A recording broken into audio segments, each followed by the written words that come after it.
You've seen this before.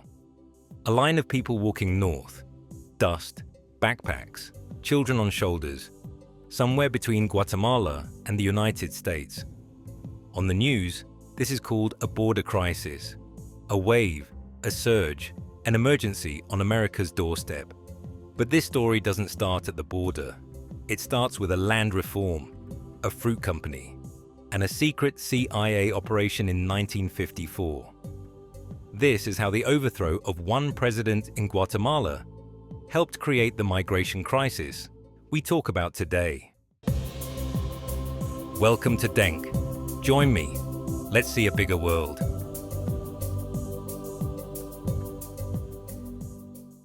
In the early 1950s, Guatemala was a democracy on paper and a feudal system in practice. 2% of landowners controlled more than half of all arable land. Hundreds of thousands of campesinos worked other people's property, often for very low wages, with no realistic path to owning land themselves. One foreign company stood out, the United Fruit Company. It was Guatemala's largest landowner and employer. It owned railways, ports, and vast banana plantations. It also owned something less visible: influence in Washington. Inside Guatemala, a new generation wanted to change this system through elections, not revolution.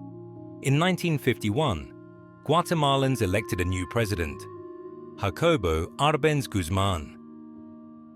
Árbenz was not a peasant leader or a guerrilla.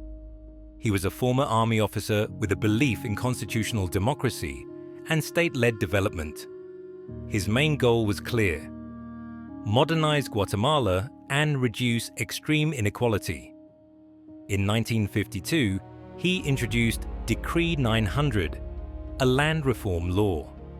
It allowed the government to expropriate unused portions of large estates, compensate the owners, and redistribute that land to landless peasants. The principle was simple: if land is sitting idle and people are starving, something needs to change. United Fruit owned hundreds of thousands of acres in Guatemala. Only a small part was actually under cultivation. The rest was officially declared at very low value for tax purposes. Under Decree 900, the government calculated compensation using the value United Fruit itself had reported on its tax forms. On paper, this was legal and even generous. For United Fruit, it was unacceptable. United Fruit now had a problem in a small Central American country, but it had powerful friends in a much larger one. The company hired public relations firms and lobbyists in the United States. They framed Árbenz's land reform not as social policy, but as communist expropriation. This was the early Cold War. In Washington, the fear of another lost country after China was real and politically useful. Key figures in the Eisenhower administration had direct or indirect ties to United Fruit. The company's narrative, Guatemala is slipping into communism, found a very receptive audience. Inside Guatemala, Árbenz's government did have allies on the left, including communists. But there was no Soviet base, no Red Army, no realistic plan to turn Guatemala into a satellite state. In 1953, the CIA received approval for a covert operation, Operation PBSuccess.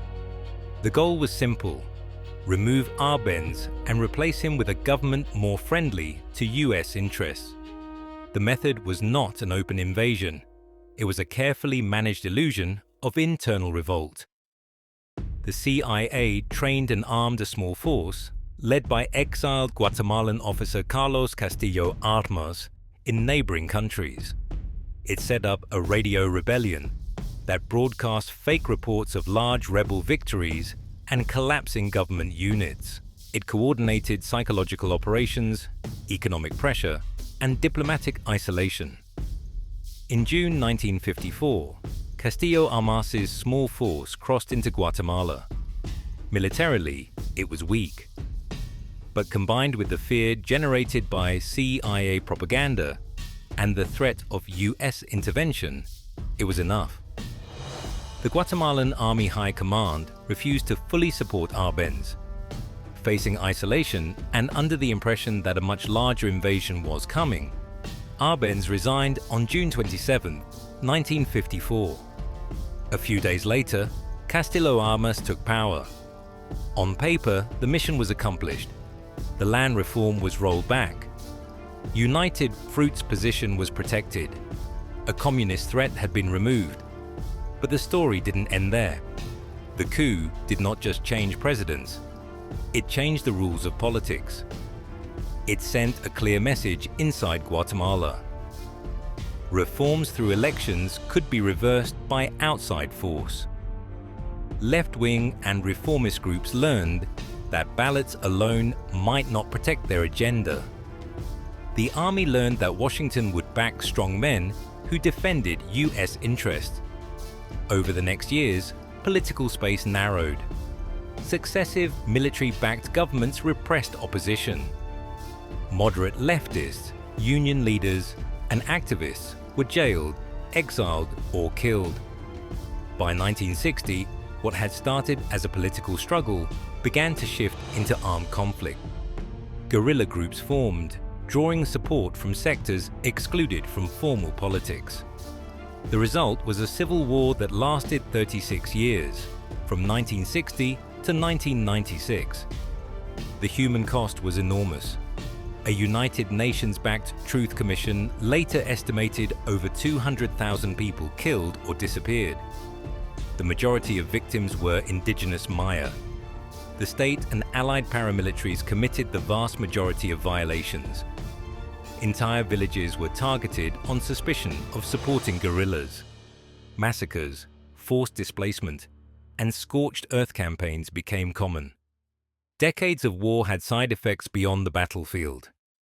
Institutions meant to protect citizens, courts, police, local governments, were weakened, politicized, or corrupted.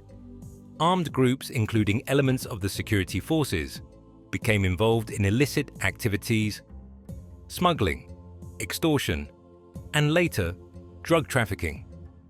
When the peace accords were signed in 1996, the guns did not simply disappear. Many combatants demobilized, but the structures of impunity remained. Guatemala entered the 2000s with weak rule of law, high levels of violence, deep inequality, especially in rural and indigenous regions, limited economic opportunities for young people. Criminal organizations and gangs took advantage of this environment. They filled spaces the state never properly controlled. For many Guatemalans, especially in the highlands and marginalized urban neighborhoods, everyday life became a choice between poverty and danger. By the early 2000s, migration became a survival strategy. At first, much of it was individual or small scale. Over time, as networks formed and conditions worsened, more people decided to leave. Between 2000 and 2020, well over 1 million Guatemalans migrated to the United States, legally and illegally. Many came from the departments hit hardest by war, exclusion, and later gang violence. In the 2000s, images of caravans from Central America entered US media. Politicians debated border walls, asylum rules, and enforcement. What most of those debates left out was the long chain of cause and effect. We cannot say that one CIA operation in 1954 is the single cause of every Guatemalan migrant at the US border today. History is not that simple. But we can say this: the overthrow of Árbenz ended a democratic attempt at structural reform. It empowered military actors and narrowed peaceful political options. That helped set the stage for a 36-year civil war. The war devastated communities and institutions. Weak institutions and inequality created ideal conditions for criminal networks. Violence and lack of opportunity pushed people to migrate north. So when we see a family from Guatemala at the border today, their journey sits on top of this history. A land reform blocked, a democracy toppled, a civil war fought, a state weakened, and finally, a decision: stay or leave. The main takeaway is not that one company or one agency alone created the border crisis. It is that decisions made to protect short-term interests, like corporate profits and Cold War positioning, can have consequences that last for generations. If we talk about migration only in terms of what happens at the border today, we miss the deeper story. To understand why people are moving now, we have to look at what was broken then. Sometimes the line at the border begins in a boardroom 70 years ago. History doesn't repeat, but it does leave fingerprints.